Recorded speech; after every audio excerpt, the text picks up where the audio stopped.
Бүгүн 6-июлда Бишкекте сөз эркиндиги боюнча 2 күнүн Борбор Азия медиа конференциясы өттү. Европадагы коопсуздук жана кызматташтык уюму уюштурган иш-чарага эл аралык уюмдардын өкүлдөрү, медиа эксперттер катышты. Жыйында Борбор Азия өлкөлөрүндөгү сөз эркиндигинин абалы, журналисттердин коопсуздугуна байланышкан көйгөйлөр талкууланды. Бүгүнкү иш-чара эмели башталып жатат жана буюрса иштин жүрүшүндө мен дагы да белдүү, салмактуу сөздөр айтылат го деген күтүүдөмүн. Буга чейинки ачылып жаткан аз эмне жана буга чейинки болгон сөздөрдө негизинен ушул акыркы заманда технологиялык өнүгүүлөрдүн алкагында жасалма интеллекттин саясында көлөкөсүндө биздин сөз эркиндигибиздин акыбалы кандай жана ага кандай бул чакырыктарга кандай туруштук берүү керек деген сыяктуу суроолор болуп атат да. Менимче акыркы кездерде Кыргызстандын өзүбүздө эле болуп аткан чет кошуна өлкөлөрдү айтпай эле коелук, бизден да бетер ошол эски ыкмадагы эле сөз эркиндигин басмырлоо, бурмалоо, чектөө сыяктуу аракеттер жөнүндө азыраак кеп болуп жатат. Технологиялык чакырыктардан да саясий чакырыктар менимче ого бетер зарыл болуп турат.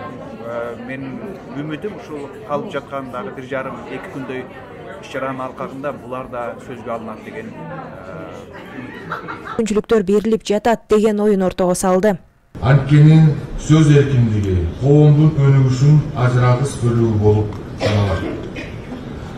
Маалыматтык коомдун азыркы шарттарда дүйнөдө маалыматтык чабуулдардын активдешүүсүнө байланыштуу фейктер жана бурмаланган маалыматтар тилекке каршы Кыргыз Республикасынын ошондой эле жалпы Борбор Азия регионунун улуттук жана маалыматтык коопсуздугуна жана социалдык туруктуулугуна коркунуч келтирүүдө.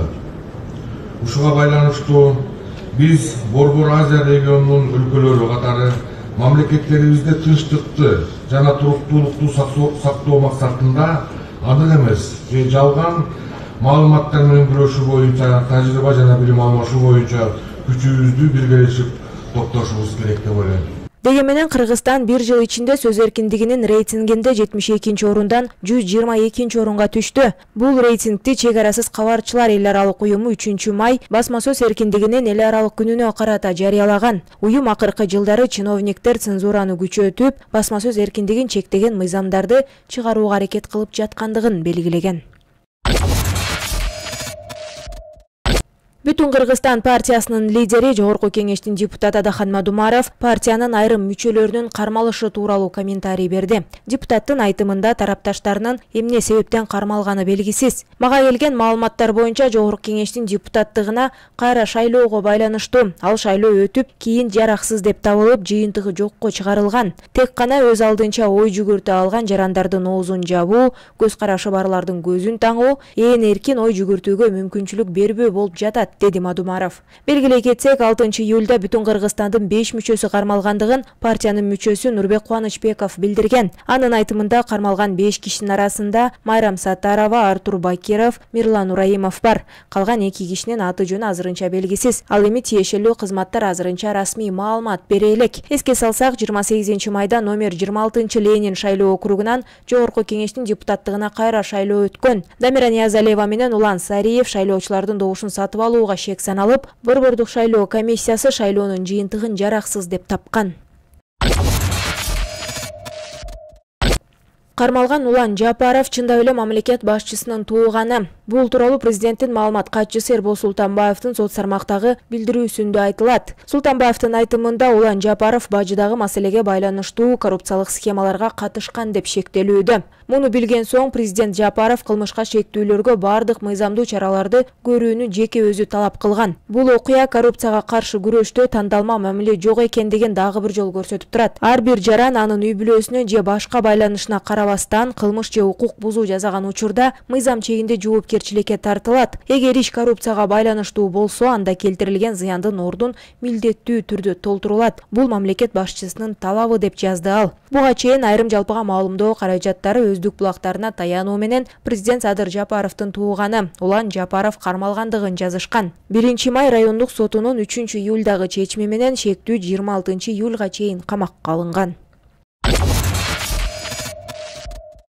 Уюшкан кылмыштуу топтун активдүү мүчөсү кармалды. Бул тууралуу УКМКнын басма сөз кызматы кабарлады. Маалыматка ылайык, 5-июлда Жалал Абад шаарындагы мейманканалардын биринде чач каймана аттуу жаран кармалган. Ал ички иштер министрлигинин Атай каттоосунда Көлбаевдин уюшкан кылмыштуу тобунун активдүү мүчөсү катары турат. Мурда бир нече жолу кылмыш жоопкерчилигине тартылган. 2013-жылы Москва шаарындагы кыргыз диаспорасы үчүн смотрящий деп аталган. Уюшкан кылмыштуу топтун аталган мүчөсү физикалык зомбулук көрсөтөм деп коркутуу менен Жалал Абад шаарындагы соода базарлардын ээлерине салык салууга аракет кылгандыгы аныкталган. Учурда бул фактылар боюнча тиешелүү тергөө ыкчам иш-чаралары жүргүзүлүүдө. Тинтүү учурунда 10 граммга жакын гашиш заты табылып, тиешелүү экспертизага жөнөтүлдү деп айтылат маалыматта. Ошол эле учурда кармалган жаран баңгизатын колдонуу боюнча экспресс-тест текшерүүдөн өтүп, оң натыйжа берген. Кармалган адам УКМКнын Жалал Абад облусу боюнча тергөө абагынан убактылуу кармоочу жайына камалды.